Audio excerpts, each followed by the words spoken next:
Rain in the rain, rekindle the flame. Close as she draws near. Stay there, remove your underwear. Shove it somewhere over there. In paradise, we know our purpose. In paradise, we know what our worth is. In paradise, we manifest dreams. In paradise, truth is what you conceive. Boom. Yes, it is. The truth is what you can see. Hello, everybody, and welcome to this edition of the Unpopular Hour. Of course, I'm your host, Matt Clark, and we have some good stuff and some bad stuff on the show today. I will say this. The good stuff is congratulations to Paige Beckers for winning the national championship in UConn. And I will say this: I wanted her to win because of how great of a player she's been, and so I did want her to win. And UConn took care of business yesterday over uh, over South Carolina, and I'm torn because I'm a huge Don Staley fan. Don't get me wrong, I'm a huge Don of a player she's been, and so I'm a huge fan of hers. And but anyway, UConn was they were an absolute beast this year. I think she was on a mission, because she needed to. She is one of UConn's greatest all-time players, 100%. But in order to really be put there, she had to get the W, because all the other, when we associate UConn, we associate it with greatness, we associate it with winning, and for her to be able to do that, she needed to get that done. So, but anyway, congratulations to Paige and to UConn. And the thing that I like about her too is that she reached out to Juju. Juju is the next great player, clearly. And the only bad thing about this is that we did not get a chance to see them play. And that's the only bad thing I could say about the women's NCAA tournament this year, is that we did not get to see those two go at it, which I would have loved to. So anyway, congratulations to them and winning their championship, and the coach Gino Auriemma. Congratulations to them. So, and then we'll talk about the men in the second part of the show. But now let's talk about our Thunder. Yesterday, the Thunder didn't lose to. We got our ass beat. Okay, straight up. That's what happened. We got our ass beat. And so, when you're go to the games and you're blessed enough. Hold on one second.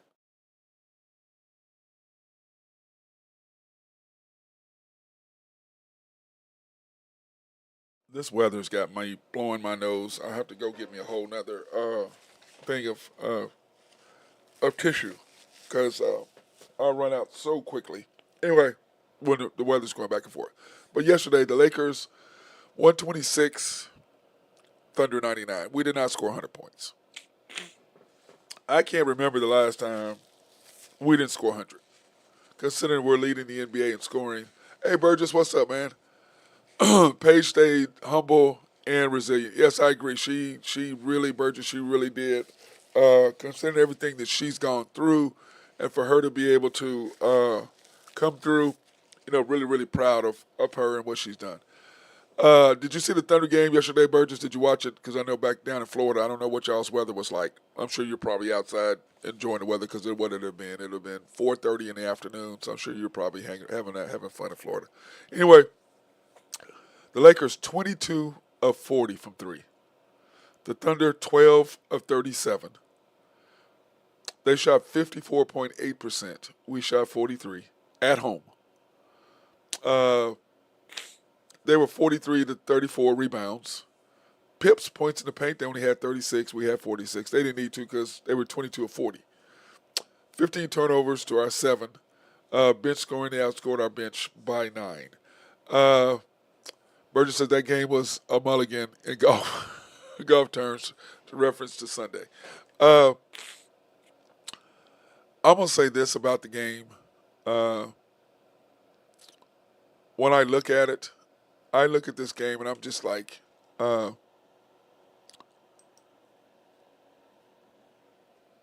they treated it, this is the easiest way I can say it. And Burgess, one thing about what you're saying is the first game in a back-to-back is the statement game. Okay, like us against Denver, like us against T-Wolves. They came back and beat us afterwards, but the statement games are the statement games. It's that first game and that back-to-back. The Lakers treated it as a playoff game. We treated it as just another regular game. So it's irrelevant that we come back and we beat their ass tomorrow or whatever. Okay? They made their statement. Okay? As Shannon Sharp says, what it said, UFC, KFC, OKC, Lakers in 5, which is crazy. And Stephen A. Smith, of course, is UFC, KFC, OKC in 5. He thinks OKC will win in 5. And he believes the Lakers win in 5, which is crazy. Shannon just running his mouth. But that being said, 22 of 40. At one time, they were shooting 80%. At one time yesterday. 80%. Let me break out my notes from yesterday. In the first quarter, they shot 77% from 3. We shot 71. He took J-Dub out, which I was glad to see, at the 5-minute mark. But he put in SGA, Isaiah Joe, Dort, K-Rich, and iHeart. Why is K-Rich playing? Because Dagnall was not looking at it as a playoff game. He was looking at it as another game. Which, as I've been telling you guys, what worries me about him is that the Lakers were in playoff mode, we're not. And if he keeps this 10-11 game, whatever he's doing, 10-11 players, no. You're playing where the matchups isn't. And K-Rich did not deserve to be out there. And I'm a huge K-Rich fan. Okay? Huge K-Rich fan. But yesterday, no. He did not play 1 minute the second half. Why? Because it was not right for him to be out there. So he came in, the score was 20-24, we were down 4. Then it's 23-29, you've got SCA, Isaiah Joe, Kaysen, Caruso, and iHeart. And once again, if Isaiah Joe's not making shots, he's a liability defensively. You can't have him out there. They're going to attack him. And they did yesterday. And I just look at it, and we were down 10.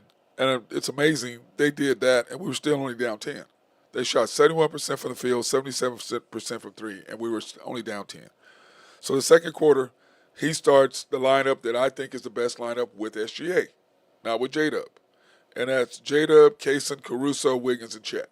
That's the lineup that I like that makes us go the best. Whenever we're in trouble, you put that lineup and it runs. But he put J-Dub in there instead of iHeart. Instead of SGA. Well, you have no ball handler in that group. J-Dub cannot handle the ball. Kaysen can't handle the ball. Caruso can't handle the ball. Wiggins can't handle the ball. Chet can't handle the ball. You have 5 guys who can't handle the basketball. That's SGA's lineup because he can handle the basketball. He can run point. They play defense. They roll. And I've got in my notes right here. Too many guys trying to be playmakers. We have one playmaker. And he was on the bench at this time. You bring SGA back in with the 6-minute mark, 6 minutes and 26 seconds. The score is 42-58. 42-58. They went on a 7-0 run to start the quarter. They outscored us 16. Wait, let me see what it's at. Yeah, 16-10 to take the lead. To go up 16. So you bring SGA back in. So now you got SGA, Dort, Wiggins, Kaysen, and Chet. You bring J-Dub back in, and the score is 42-66 with 4 minutes to go. And you got SGA, J-Dub, Dort, Wiggins, and iHeart. Guys, we're down 56-78 at half. Burgess says this game was a testament to our offense not being fully there and the Lakers' offense just steamrolling. Well, Burgess, that's what I'm saying. They got rolling because I don't think we were not ready to play. We did not. The Lakers came in. This is a playoff. We're going to make a statement because the first game in a back-to-back is a statement. Again, the first game is the statement game. The second game is just retaliation to what happened the first game. And the Lakers came out with the intent and the mentality, this is a playoff game. We did not have that intensity. I was talking to the commander at the game yesterday, and also my guy Chuck Davis, who played basketball at OSU. Both of them did. And we were sitting there talking about it, and this is how we look at it. We just weren't ready to play. They came out with an intent of making and saying, this is what we're going to do, and they did it. We came out just kind of half-assed, whatever. And SGA started rolling a little bit early. Then he gets in passive mode because, excuse me, it's almost like he's not trying to. And I'm like, dude, come out, bust their ass right away, let everybody else relax and start playing and get into the flow. But defensively, we were out of sync. I mean, defensively, we're number one in the league. We're number two in guarding the defense on the three-point shots. And they were 77% from three, 71% for the game. We just weren't, I mean, we just did, now tomorrow, I believe we're going to come out and have the mentality and bust them up. I do believe that. But they've already made their statement. Now, the only good thing about this whole deal was Cleveland lost as well. Cleveland lost as well yesterday. That's the only bright spot I can see out of this whole thing is that they lost two. Okay, so that maintains a 2-game lead. But once again, Cleveland comes out west, they get punched in the damn mouth. We're 29-1 against the East.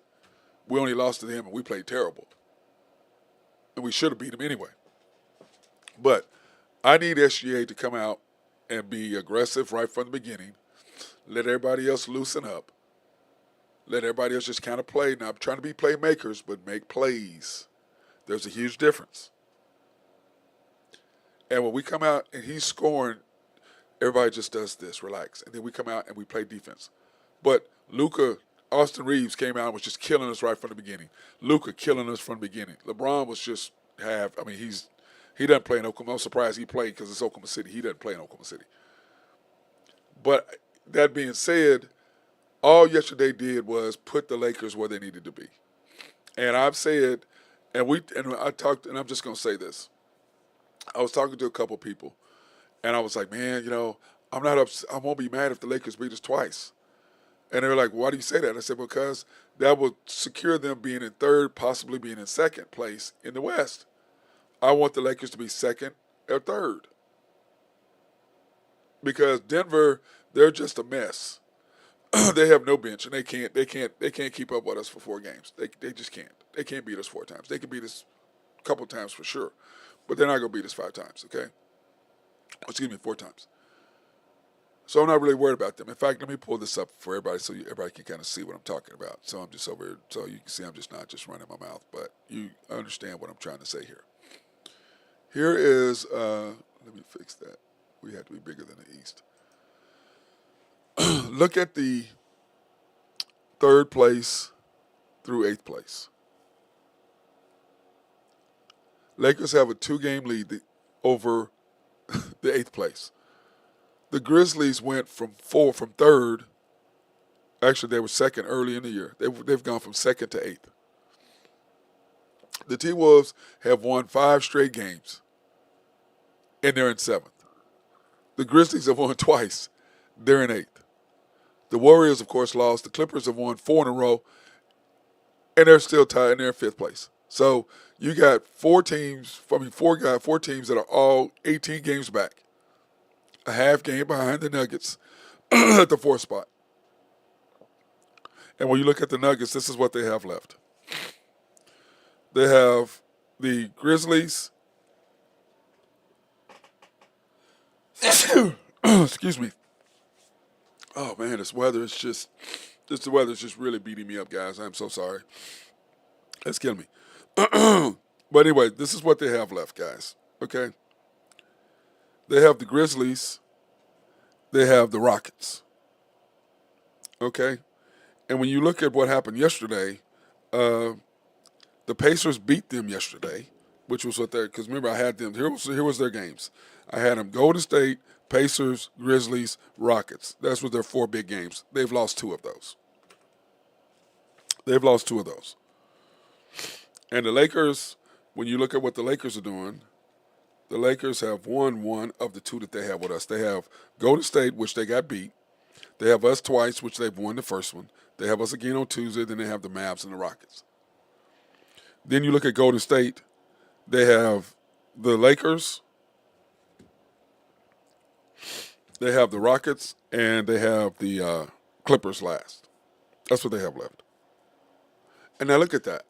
So the Clippers, they have the Rockets, the Kings, and Golden State left. So look at where the Clippers are. The Clippers are sitting in fifth.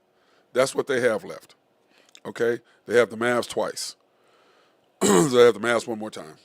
I believe they have the Mavs twice. Yeah, they have the Mavs twice. That's what my note said here. And so when I look at this, okay, I'm just going, man.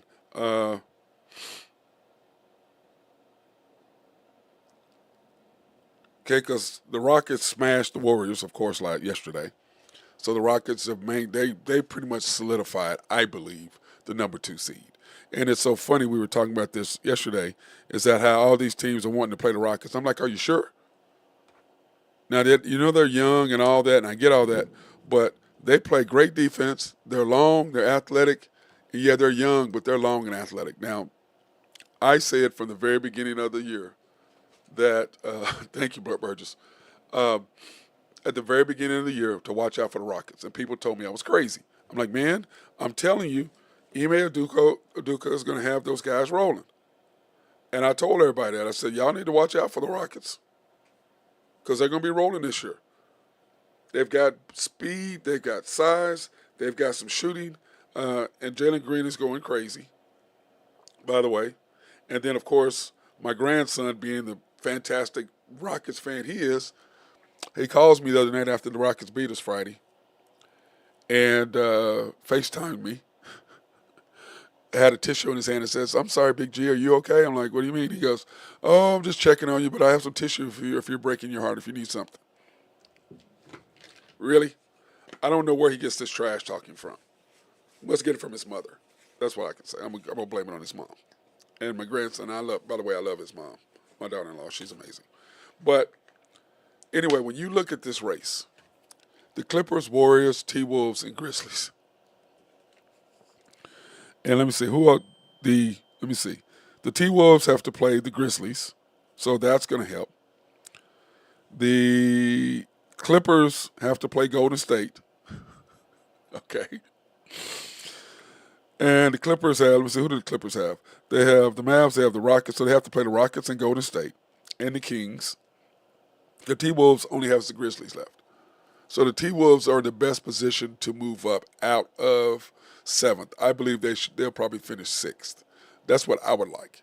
If I had, like I said, I would like to have it be the Rockets, Lakers. I'd like the T-Wolves in 6th.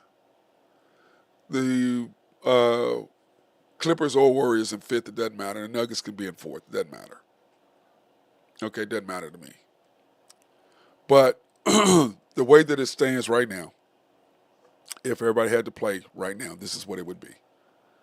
The Thunder against the Grizzlies, the Nuggets and the Warriors, the Lakers and the T-Wolves, Rockets, Clippers.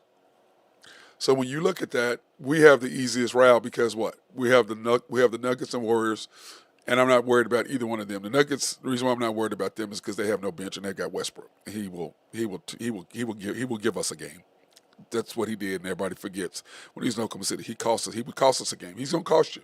He's going to cost them a game in the playoffs, okay? So I'm really not worried about him at all. Then you've got the Lakers and the T-Wolves, which I would love to see. And the reason why I would like to see that is because I believe that they will beat the hell out of each other for 6, 7 games, okay? And that's what I'd love to see. Then you've got the Rockets and the Clippers going at it, which I believe the Rockets would beat the Clippers. Now, the Lakers would want to see the Rockets because they believe they can beat the Rockets, which I think they're going to have a harder time than what they think playing against the Rockets because they're long, they play great defense. And then when Jalen Green starts going off, and Şengün is going to do what Şengün does. He just is. and then you got those other support players. They're going to be tough out for them. So the Lakers can sit there and be all happy all they want to and sit there, oh, we want them. I'm like, bro, do you really want them? I mean, do you really? But once again, when you look at it and you look at the standings, I'm going to go back to the standings real quick. Clippers, Warriors, T-Wolves, Grizzlies. All, now the reason why is for the tiebreakers. They're all 46 and 32. And the reason why this is broken down, like why it's Clippers, Warriors, T-Wolves, Grizzlies, is because of the record. Their records were, individual playing against each other, and then after that they break it down to who they played against and who they beat. So all of them are 18. The Nuggets are a half game back. The Nuggets are a half game back. Now tonight, I think there's only 2 games tonight, so I don't think there's going to be. Let me see, what is tonight? Tonight is you have the Kings and Pistons and 76ers and Heat. So really, for us, there's nothing that we even either need to consider or talk about because there's nothing there. Okay, there's nothing there. So I'm not worried about those games because it's just, you know what I'm saying? It's nothing to worry about when you look at what's happening with that group. I'm not even concerned, even in the least little bit about that. Okay. So, but anyway, tomorrow night, you've got some crazy games coming up, okay? Tomorrow night you have us against the Lakers. You have the Celtics and the Knicks, that's a weird game. Timberwolves at the Bucks, okay? Warriors and the Suns, and the Spurs and Clippers. So the Clippers should win. The Warriors should win. Okay, the T-Wolves and Bucks, that's going to be a hell of a game. The Bucks are playing, they've won 2 in a row, but the T-Wolves have won 5. So, based on what that, even though they are on the road, that's what you have. So the T-Wolves, they could help themselves or they could hurt themselves tomorrow. One or the other. Let me see, out of respect for the game, you make it a competitive loss against the Lakers. Are you talking about tonight? Or are you talking about, Burgess, are you talking about tomorrow? Or are you talking about last night? Would you let the Lakers win so they can stay in the seventh? I want the Lakers to be in the third. I'm like I said, Burgess, I had talked about this earlier.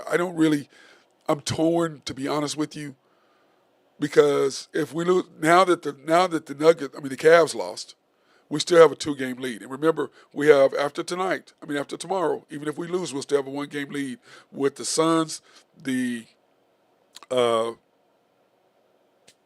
Jazz, and the Pelicans left on our list. So we should get the number 1 overall seed, okay? So that's kind of how I'm looking at it, Burgess, to be honest with you. Tomorrow, are you talking about tomorrow? Like I said, SGA looks beat up. He looked a little hurt yesterday. He really did. Okay? He really did. And by saying that, this is what I mean about SGA. Right now, he's at 71 consecutive 20-point games. Okay? Tomorrow, he'll be at 72. The record holder since the merger is Kevin Durant. Okay? And he will break Kevin Durant's record against the Suns on Wednesday. So, Burgess, make sure you watch that. That's must-see TV to me. Wednesday night, SGA, 73 consecutive 20-point games, breaking Kevin Durant's record, which he set the year that he was with us, and then left and went to Golden State. So it's the combination of the two. So he had the 71, he had 72. He's going to break that.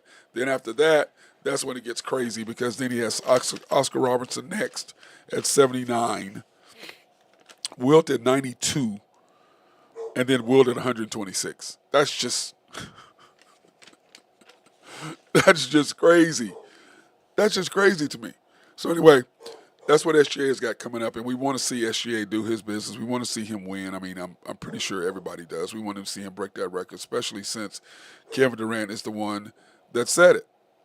So we'd all like him to be able to break that record Wednesday night against the Suns and against Kevin Durant. Now, I don't know if KD is going to play because I know he hurt his ankle, so I don't know if he's going to come back and play. And we were debating whether we thought Kevin Durant would actually play in that game. And I said, I believe KD will play. I just do. He's not the type of guy that will sit out. He's just not. Okay, he's just not really. He's not that type of dude.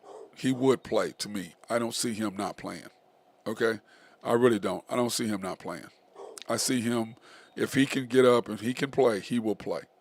That's the way that I look at it. I don't see him not playing. I really don't. I see Kevin Durant playing in that game against SGA because, one, he and SGA are so much alike. They just want to play. Okay, they just want to hoop.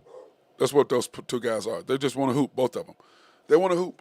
So that's why I believe that he will play and SGA will break that record, which is huge. I think it's huge. And what quite a testament to him. So tomorrow, Burgess, it sounds a little. I'm not. Like I said, I'm not gonna be mad if we lose, but I agree with you. Make it competitive. Make it competitive. But I can say this with SGA doing what he does, and he looks beat up. He really looks beat up. He really does. But we're going to have to ride him. And I don't know what he's going to have to do or what's going to have to happen or what he's going to need to do, whatever. Get some nutrients, whatever he's got to do, he's going to have to do it. Because the whole thing is we need A.J. Mitchell back. And Chuck Davis and I talked about this yesterday, how that second group, and I showed you who it was, how he started. Because what I said, the best group, best five, is SGA, Kaysen, Caruso, Wiggins, and Chet. And he plays Jada with that group. Okay? And I just laugh at him like, you have zero. Kaysen can't handle the ball. He can't handle the ball. Caruso can't handle the ball. Wiggins can't handle the ball. Chet can't handle the ball. You have no ball handlers on that court. No matter how much you want to make Jada up into one, he's not a ball handler. And Chuck and I were talking about this. We really miss A.J. Mitchell. We do. Because that's the ball handler we need. Now, speaking of next year, you got Topic coming back. So you're going to have a full year of him being with that second group. So when you put Jada up and Topic and Chet and Wiggins, if Wiggins is still here, if we don't get somebody to replace him or whatever, and Kaysen or Caruso, whichever, then that five is going to be nice. But it's funny that the other day, whenever everything gets any update on AJ, we saw him yesterday. He looks fine. I heard he was okay, but for whatever reason, I don't know if they're just waiting. I don't know. But, I don't think they're in a hurry to bring him back, which I think he needs to get some action, whether that's against the Jazz and the Pelicans. Maybe that's what they're waiting for at the end of the year so he can get some runs, I guess. I haven't really heard any updates on him. I should have asked. Had some drinks with one of the coaches last night. I should have asked him about it, but he wasn't happy, and I could just tell I didn't really want to talk to him because he was not in a good mood at all yesterday. Had to buy him a shot, by the way, make him feel better. But anyway, so that's the thing. When you bring Topic back with that group next year, they're going to be fine. We're going to be fine in that second group. And we had AJ. We're fine with that second group because you got a ball handler. You have somebody who can run the offense, set everything up, let J-Dub just be able to move off of the side. You'll be fine. But once again, the thing with Dagnall is he just, to me, dude, what are you doing? J-Dub is not SGA. When we get in trouble, he puts that group together, SGA, Kaysen, Caruso, Wiggins, and Chet. And I've said this all year. When Chet was hurt, then it was I Hart, or we went smaller with K. Rich, or when J-Will was playing. You can't put J-Dub in. He is not SGA, no matter how much you think you are. He is not the guy. But you're determined to do that. And it frustrates me to no end because I'm like, bro, what are you doing? What are you doing? It's really frustrating. And by the way, Burgess, we're going to probably do, after the storm tonight, about last night's game because I didn't want to come on last night. I was drinking. I was so mad. I was drink, doing shots. I was pissed. So I never get on the air after I've been drinking. I hold myself to 3 beers is all I do. But I'm not going to get on air, and especially while I'm drunk. That's a disservice to you all. That's a disservice to me. I'm just not doing it. Okay, I think it's very disrespectful to do that and get wasted like that. I'm just not doing it. Let's take the opportunity to thank our sponsors. I want to thank SRB. If you have needs for engineering, surveying, and planning, hit our guys up. They will take care of you. If you have a water treatment plant in your city or county, hit those guys up because as we always say, who the hell doesn't like clean drinking water? And then, of course, Oak Grove Trucking. If you have needs for dirt, rock, or sand to be moved, hit our guys up there at Oak Grove. They'll take care of you. And then, of course, YNB, family owned and operated since 1912. They are the bank that makes things happen. They're an equal housing lender, a member of the FDIC, proud sponsor for us to go out and support women, minority, and black-owned businesses in the Oklahoma City area, which, of course, we will be at George's Happy Hog tomorrow. We will be at Industry on Wednesday. We will be at my sister's restaurant, Genofia's, on Thursday. And then Friday, or Friday, Thursday we will be at, I think we're going to make a special appearance at my friend's insurance agency. That's my plan. But you can pre-qualify online at www.ynbok.com. That's www.ynbok.com.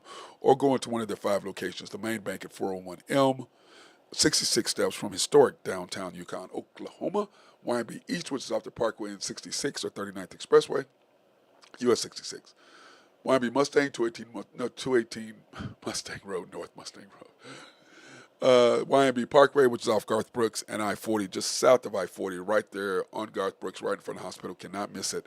And then YNB Peoples, located on 23rd and Bethany, between Rockwell and MacArthur. And then, of course, the House of Creed, handcrafted since 1760.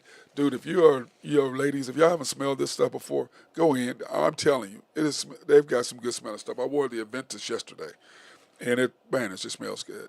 Because they always tell me, Matt, remember, pick the best for your best.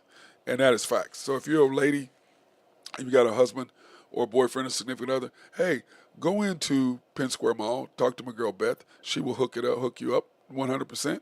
And then, of course, if you're a dude, you can go see Beth as well and hook yourself up. And you can go, she'll tell you who to talk to in the women's department to get some perfume for your wife. And then, of course, Woodland Hills Mall in Tulsa, Town East Mall in Wichita, Oak Park Mall, KC, Missouri, Park Plaza Mall in Little Rock, South Plains Mall in Lubbock, and Westgate Mall in Amarillo. So go into those locations, okay?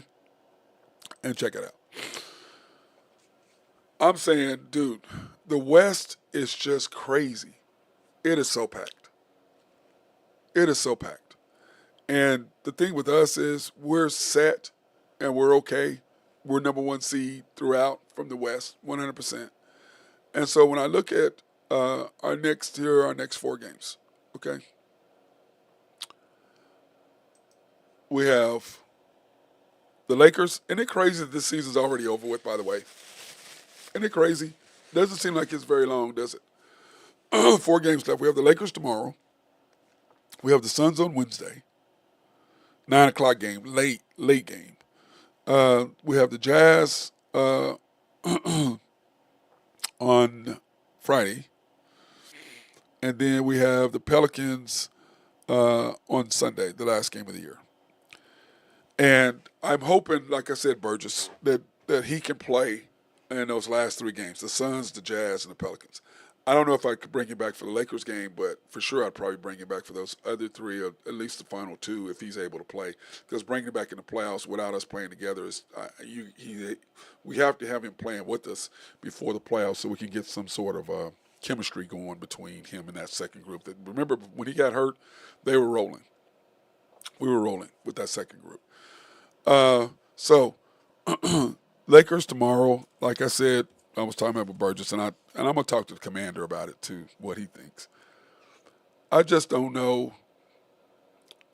I'm just torn because I kind of want to help the Lakers. I really do, because when you saw where they are, they're only 2.5 game or half game in front of the Grizzlies, or a game in front of the Grizzlies. I mean the Nuggets, a game and a half in front of the 4 other teams.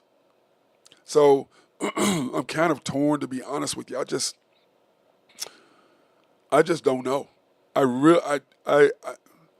don't like losing, especially losing 3 in a row. I have a problem with getting on a losing streak. But like I said, it helps the Lakers help them secure that number 3 seed, which we don't want to see them. And I've said this before. Am I afraid of the Lakers even after what I saw yesterday? No, I'm not. And the reason why is very simple. I don't. When we lost to Denver, what did they do? Shoot out there to beat us. The Lakers, what did they have to do to beat us? Shoot out they. Nobody's going to shoot like that 4 times against us, which is what they'd have to do. Couple times, 100%. But 4 times, no. It's not going to happen. This is my other thing.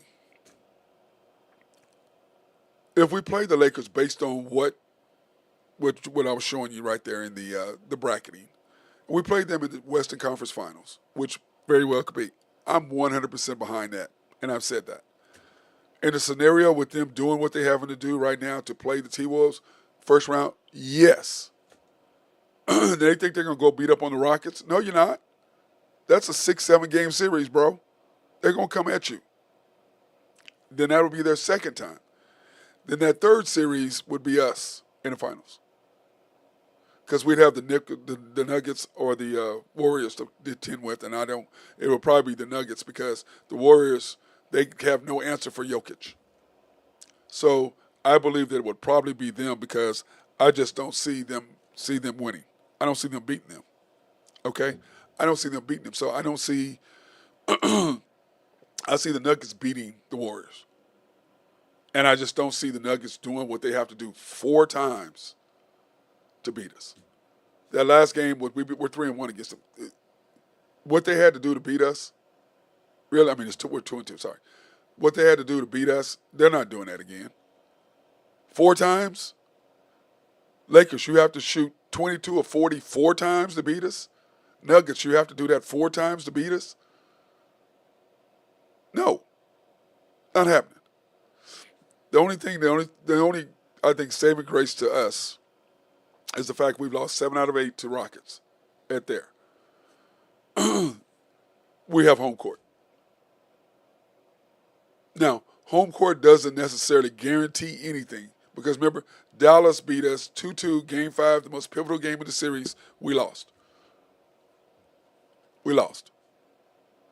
Okay? So home court does matter, but it doesn't. And then we should have beat them in Game 6. But I believe if we came back to Oklahoma City for Game 7, we win.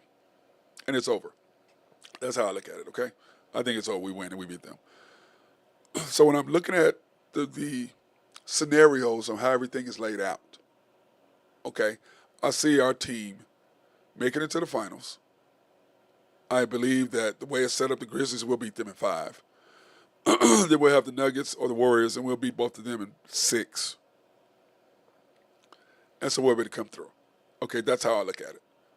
We'll be in the finals. We'll be set. Great. Now, to match those other teams that we had talked about, okay, and what those teams did as far as the plus minuses and how they beat up on everybody, we'll see. But once again, it's about our coach understanding, number one, lineups, him understanding the flow of the game, and him not being a minutes manager. Not being a minutes manager. Okay? Those are my things. If he cannot be a minutes manager trying to play J-Dub the same amount of minutes as SGA, we will win. If he quits trying to play J-Dub with the best lineup, which is SGA's lineup, we will win. You can't put 5 guys who can't handle the ball in the same lineup. You have to have somebody who can handle the ball. That's why SGA is so good with that group. But Dagnall tries to put J-Dub in there with that group, and it's ridiculous. And guys, I'm going to tell you this. The one thing about basketball is you can't hide from who's your best player. You can't hide from who works well together. The commander and I loved it with the ball when he had the ball in his hands because I knew and he knew whatever I'm doing, he's going to be right. We're always on the same page. Like, for example, when we're playing in the the finals. I believe it was the finals of the All College Classic. Half court, the game is kind of in hand. So we're lining up in a line at half court. Now we're going to the left. Every one of their players was guarding all of our players on the left except his. And he was on the right. Now I want to say he had 22 points or 24 points or whatever at this time. And he was exhausted because he kept me up. We were roommates. He kept me up the night before. That was his problem. He kept me up. Yes, I threw you under the bus.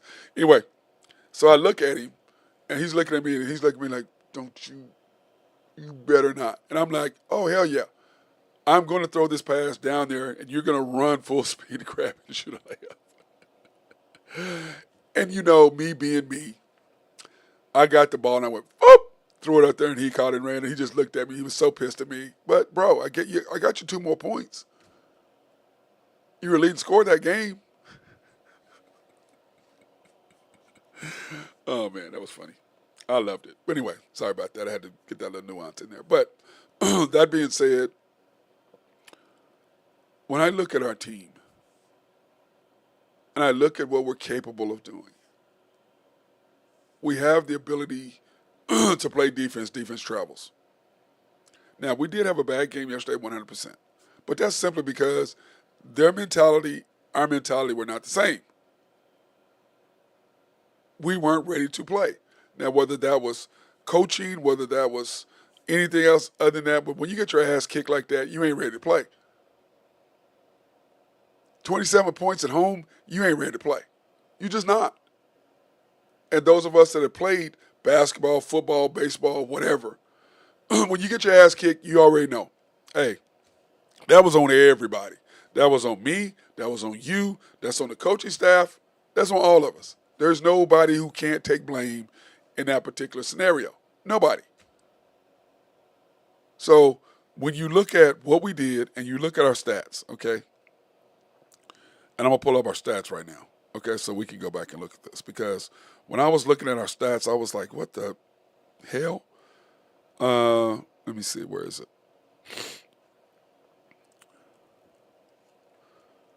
When you look at here are the Lakers stats. LeBron, 19 points in 34 minutes.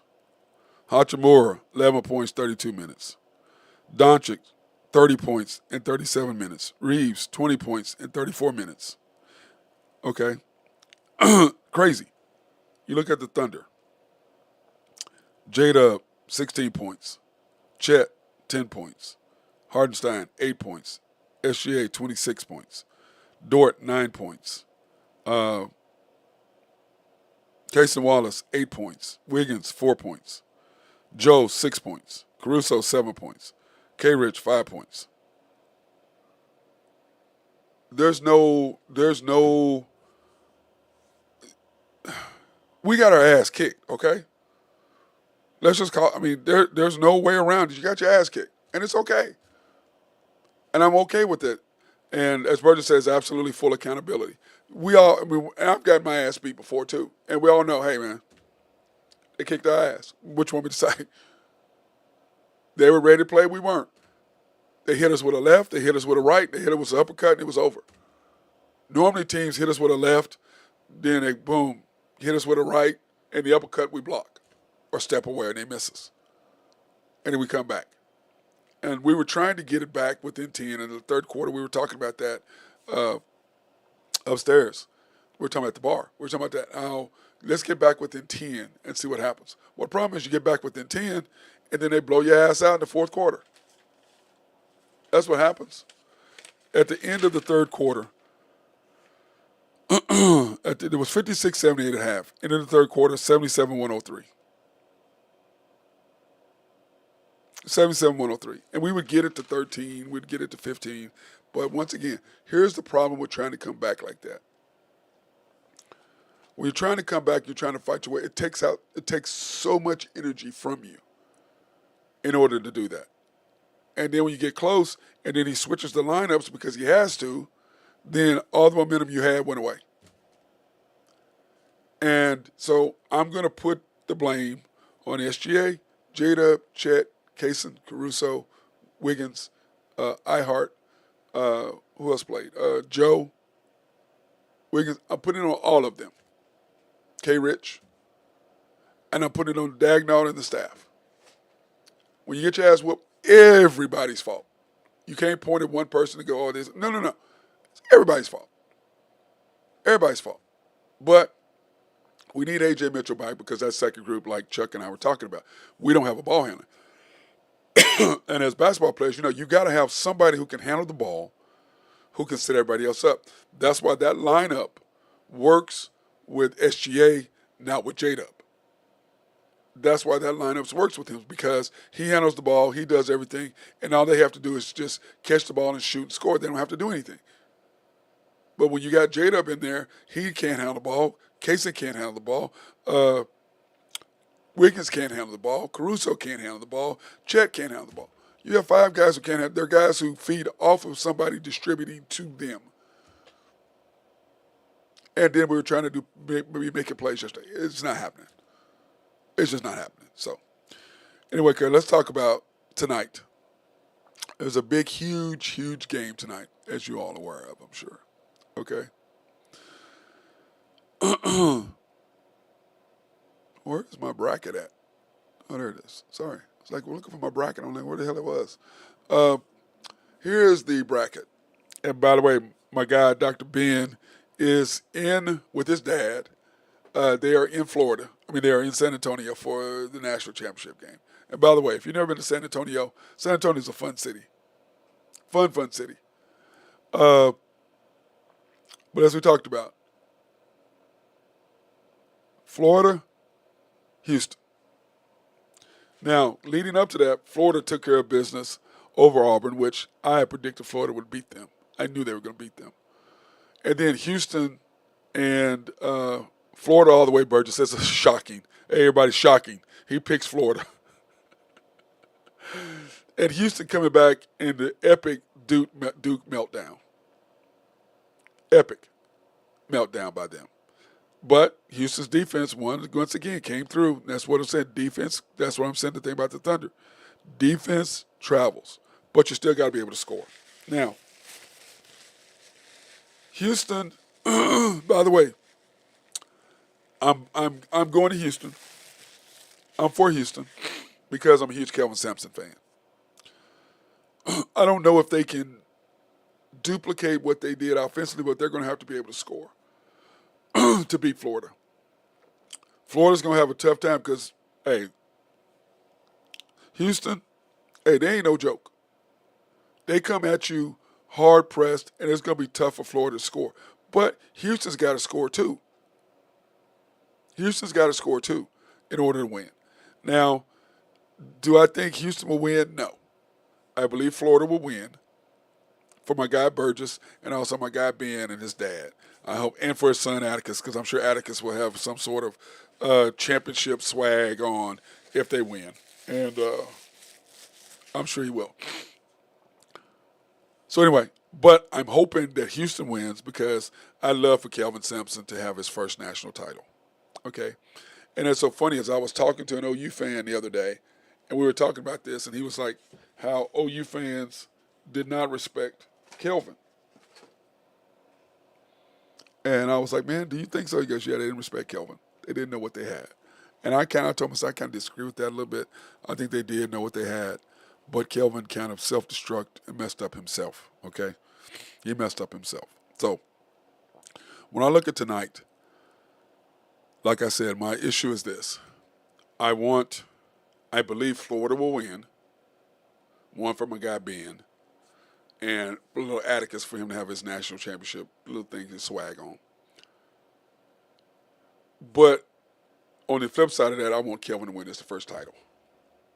Because a guy like that who has been through, and I know Kelvin, and I'm a huge fan of Kelvin Sampson, huge fan. So I want him to go and be able to get done what he's been seeking his whole life. Remember, they can get there. You has been to the championship game before. And I hope that Kelvin gets his W, okay? I hope he gets his W. I still think Florida's going to win, but I hope Kelvin Sampson gets the W. So, that being said, Yeah, Burgess. I think tonight. What time? Let me see. What time is? Do you know what time the national championship game is tonight? Because I think what I'm going to do is I'm going to. I think what I'm going to do is do my show about five. Do the after the storm.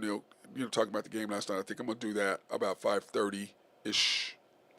Because I don't remember. Can you tell me what time the game is? I don't even know what time the damn game is. That's sad. I should know when the game is. Let me see.